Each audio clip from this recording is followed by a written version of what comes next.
Okay, good evening and welcome to the December 17th, 2024 meeting of the Village of Orland Park Planning Commission. Could we all stand for the pledge? Pledge allegiance to the flag of the United States of America and to the republic for which it stands, one nation, under God, indivisible, with liberty and justice for all. Thank you.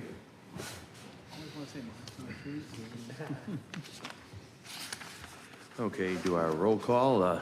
Chairman Parisi's here, obviously. Vice Chairman Ed Schuessler. Here. John Paul. Here. Pat Zamparelli. Here. Dan Sanchez. Here. John Nucci. Here. And Yosef Zatar is not here. Okay.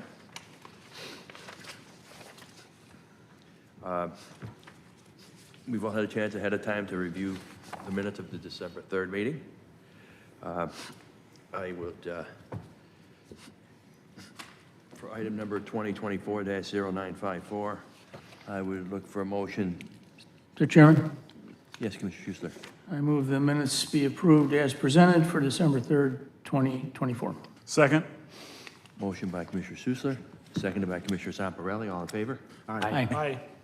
And, of course, Commissioner Zatar not here. So we can't approve them.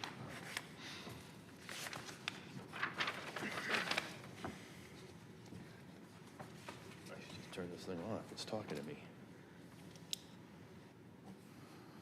Okay.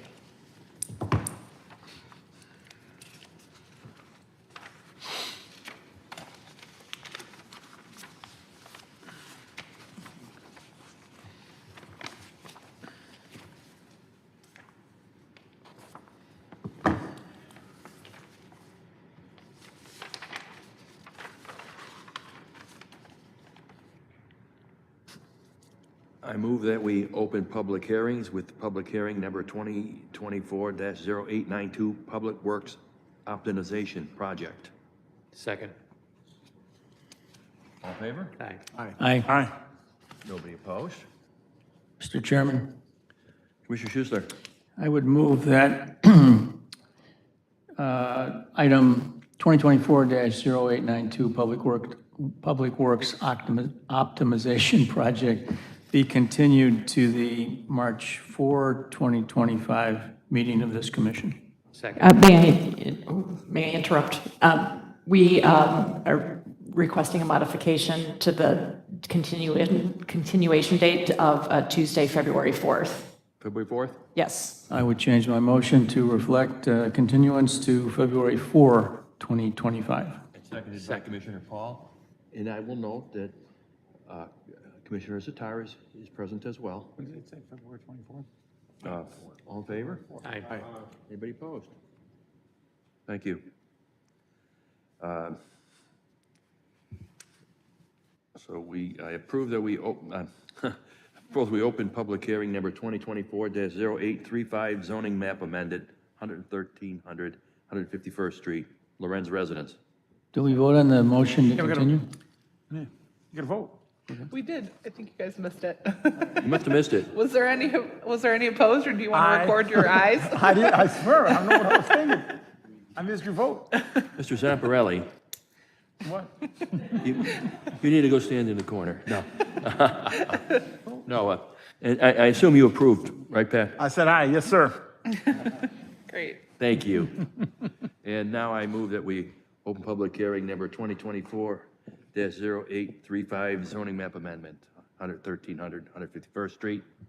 Second. We have a second by Commissioner Paul. All in favor? Aye. Aye. Anybody opposed? You okay, Pat? All right, good. Staff?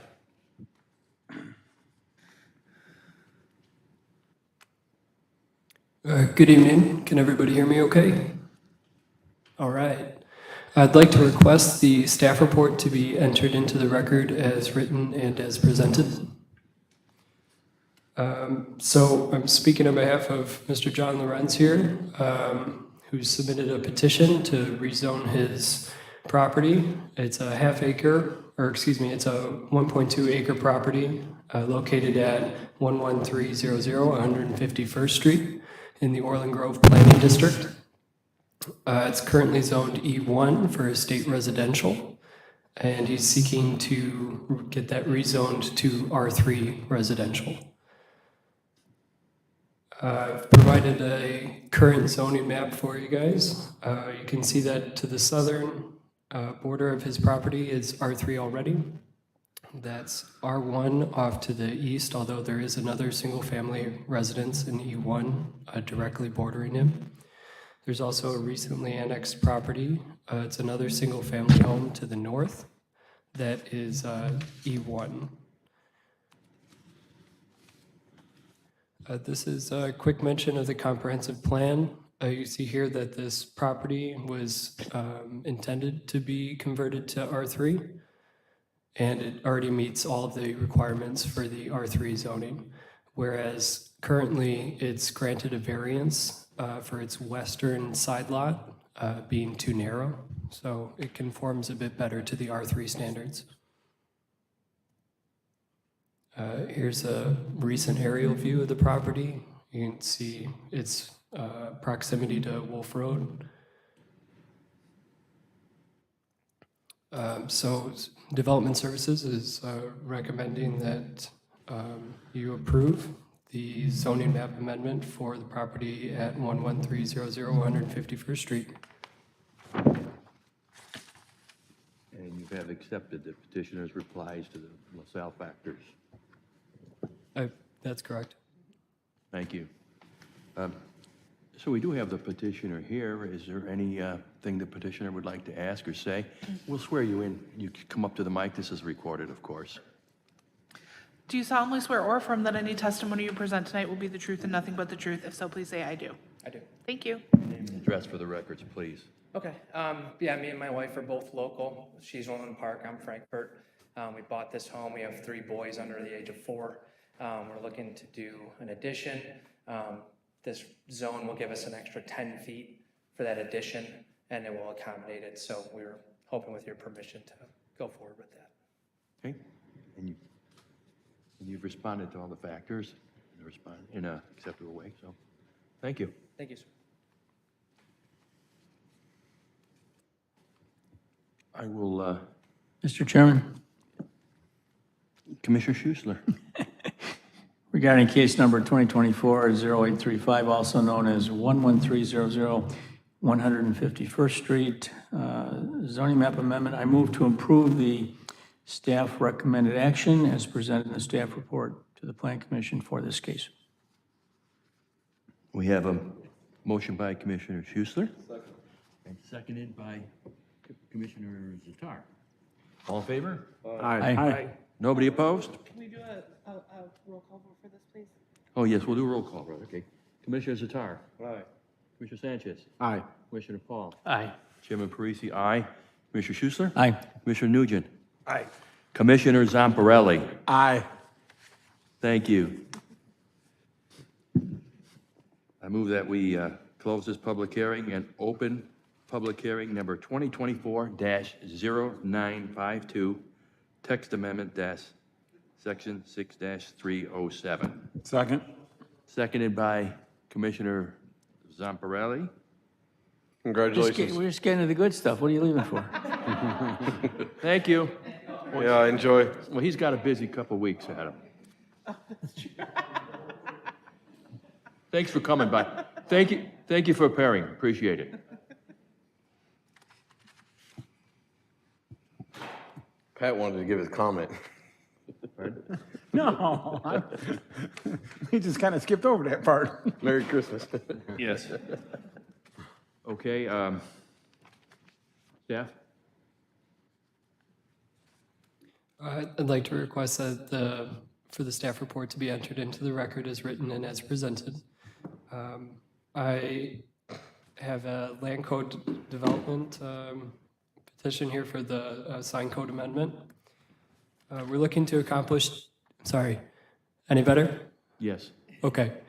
So we're looking to accomplish 2 things with this sign code amendment. We'd like to clarify the village's standards for multi-tenant ground signs.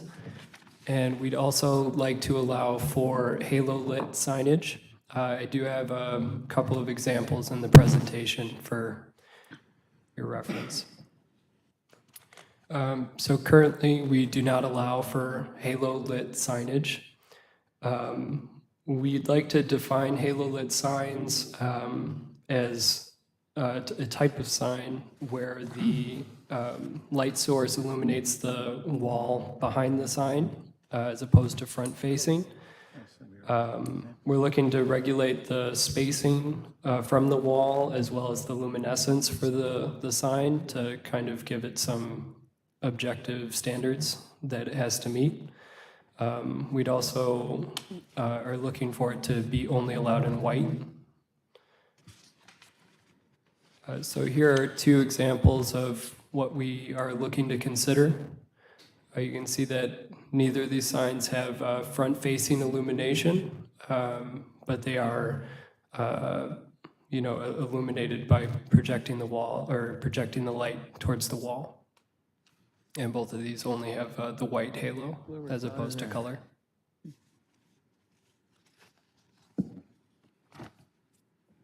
As for the multi-tenant ground signs, the verbiage is very close, but we think it's a little bit simpler and more direct with what our expectations are. Mostly that all the multi-tenant signs should be of uniform color, both background and text.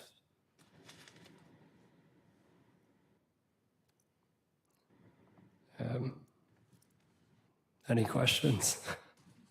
I'll ask my fellow commissioners. Commissioner Zatar, any questions about that? No? Commissioner Sanchez? No questions. Commissioner Paul? Yeah, why, this is white is the only color, why is that? Why are we restricting it to just one color? Simplicity and legibility. If you have signs that are illuminated, different colors, particularly blues, purples, it can be very difficult to read from the right of way. Okay, but from our perspective, why would we care?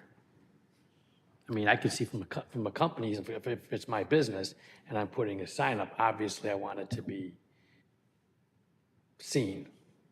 But from like a regulatory side of it, why would we be concerned about that? I'd have a concern for public safety. If someone's having difficulty reading the signage, especially while they're driving, I don't want them to have to spend too long trying to distinguish the sign. That makes sense. I appreciate it. That's all I have. Thank you, John. Commissioner Zamparelli? Thank you, Mr. Chairman. Those two examples you showed, those are actually illuminated halo lights. There's no lighting, there's nothing there, it's just a projection? Is that what I'm?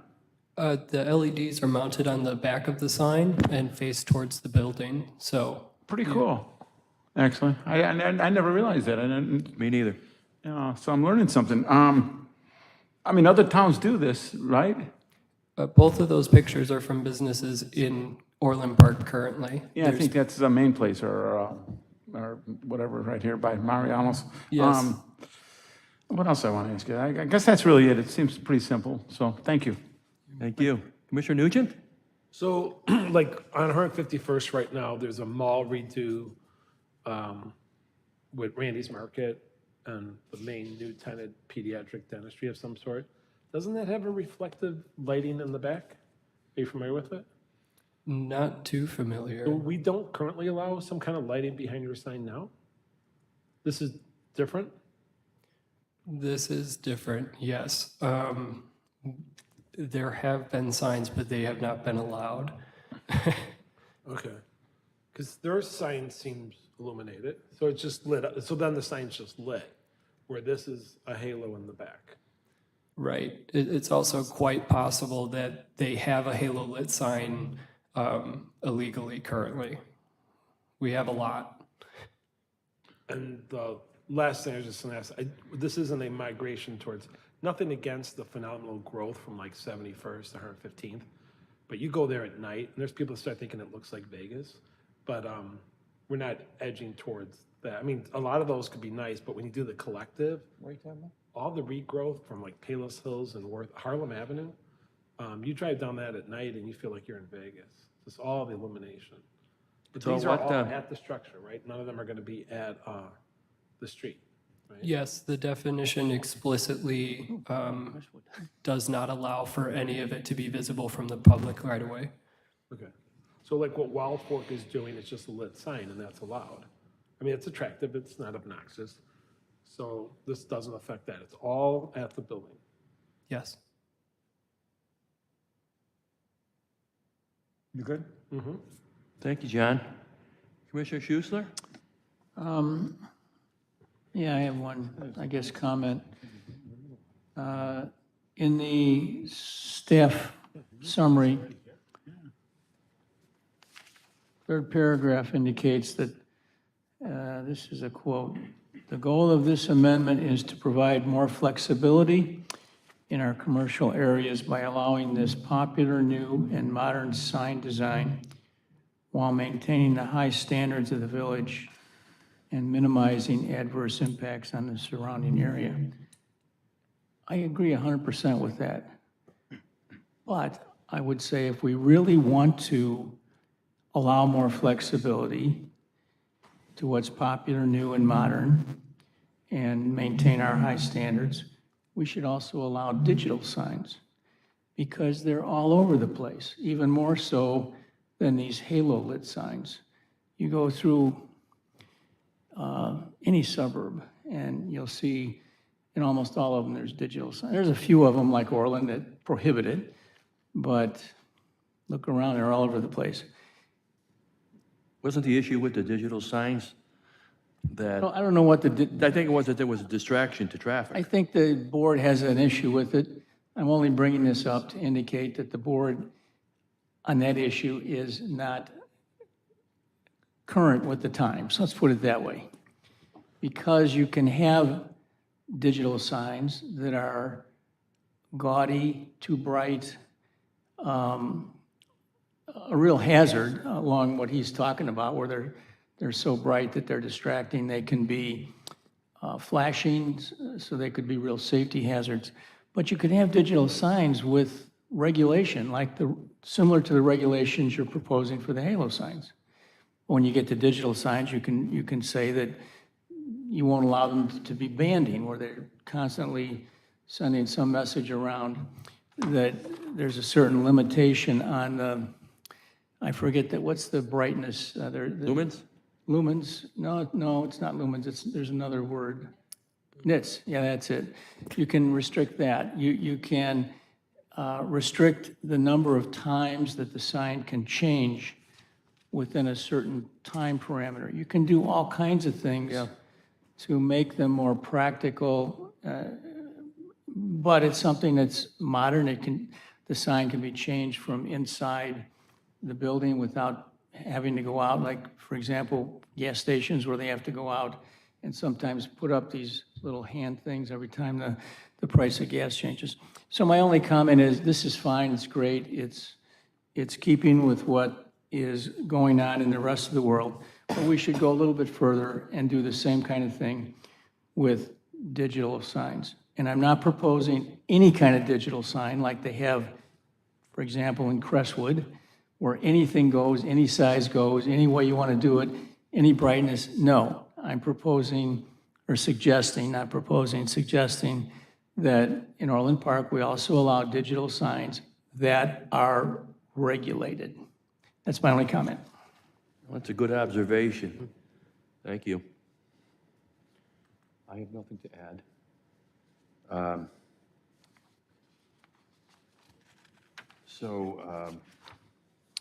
Mr. Chairman, Yes. I moved, regarding case number 2024-0952, I move to approve the staff recommended action as presented in the staff report to this plan commission for this case. Second. Seconded by Commissioner Paul. Commissioner Zatar? Aye. Commissioner Sanchez? Aye. Commissioner Paul? Aye. Aye. Commissioner Schussler? Aye. Commissioner Nugent? Aye. Commissioner Zamparelli? Aye. Thank you all. I move that we close public hearings. Second. Seconded by Commissioner Aparelli. All in favor? Aye. Aye. Unless anybody has any new business, I move that we adjourn at 7:20 PM. Okay, Commissioner Zatar has some. Yeah, put your mic on. Is it usually like a petition that drives the need for a change like this? Is there a business out there that's asking for this? Yes. Yes? Yeah. So to your point about digital signs, like, has no one ever asked for this before? They've asked for it, trust me, I was on the board when it was asked It's for. like now, like, we're like allowing this new petitioner and, maybe the old people who wanted to do like something fancy with their sign, they should be, hey, we updated our sign code, so now you can do whatever you want to do. But there's probably people just a year or two or a couple years ago who paid lots of money for signs and didn't get the one they wanted. And, maybe we do need to update all the lines on the sign code, not just one line because of one petitioner. So, all right, that was what I was thinking. I've been here when we denied these digital signs. Yeah, you're right. But he's right, like now the digital signs are, in some towns are doing them nicely. Yes. To add to, I mean, you can use it as a perfect study example. If people want to figure it out, don't start there, drive around, start at the soccer stadium at 71st and Harlem, because it doesn't exist in Summit, and drive from there. And you'll see the whole spectrum. You see the signs that are fluorescent, they got the thing going around, and then the sign itself seems like it does a flip, and then you get the flashes. Some of those, I think, could actually be distractive, attractive. And there's so many entrepreneurs redeveloping all that property, so I think it'd only be Bridgeview and Worth. Because it's like, but once you cross over the Cal-Sag and come in, boom, Payless doesn't allow any of that. And so you see the difference, and you have to say, okay, so which things look right? But I mean, when you add them collectively, not to sound like an old timer, that's why I think Harlem's parts of it feels like you're in Vegas. Boom, boom, boom, boom, boom. But there's people that have done beautiful signs there, but they must have no checks there. But some of that stuff is obnoxious. Yeah, you feel like you're going down the main strip in Las Vegas or And it's something. dark enough, and you almost feel like there's a car wash one, and it's like all this lighting coming up. Actually, and even then, so Crestwood must have no limits. Last night I was on- Crestwood has no limits, just drive through Crestwood. You two are north, you're a north sider, where are you from? Tinley Park. Oh, okay. Well, you've been in Crestwood on Cicero Avenue? Yes. They're huge and they're bright and they're, Yes. The other day I was there, it was dark and kind of a little bit foggy, and there was one gas station. It was giving off, it was the car wash thingy. Yes. It was so much illumination. I'm like, God, thank God we don't have that. It felt like, I don't know. I think that's, like, Jersey are having. It was so much illumination. I think it's like around City Cicero and the saves money on Turnpike. street lighting. 137th there. Around Cicero and the Turnpike. Yeah, it was somewhere. It was You're right. It was obnoxious No, during you're- bad weather. You're right. That's Kiss, car wash. But there's people, all kinds of beautiful new businesses up and down Harlem. You got to admire whatever Bridgeview and Worth are both doing. But some of them are nice. But there's a lot of tackiness mixed in. And so it's obnoxious. A lot of people said, wow, it's gaudy. Because now you think that it's all gaudy, even though some of it's nice. Yeah. Commissioner Zamparelli, do you have something? Thank you, Mr. Chairman. Yes, I remember I was privy to the conversation we had about the digital signs. And one of the things was, who's going to monitor that? Like Chairman Schuessler said, you can limit the amount of times that they change the message, but who's really going to stand there and monitor it? That was kind of a thought. I remember that The complainers will monitor it. this is true, but then somebody's got to go out there and watch it. But I remember, I'll give you a good example of monitoring. There's an ordinance that prohibits people from parking their vehicles across the sidewalk. The police never go out and write that ticket unless somebody calls them and says, hey, there's this guy down the street from me that keeps parking his car across the sidewalk and I can't walk my dog or walk my kids or, whatever. They go out and they write a warning ticket, and then if they keep doing it, they write them a money ticket. But they don't go out unless somebody calls up and said, hey, there's a problem here, go check it out. Now, you could think of a lot of examples like that, yeah. You could.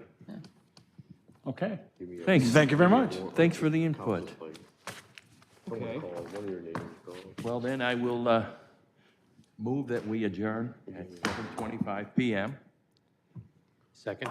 Seconded by Commissioner Paul. All in favor? Aye. Thanks, everyone, and I don't think we're going to have a meeting. We're not going to have a meeting before Christmas. Nope.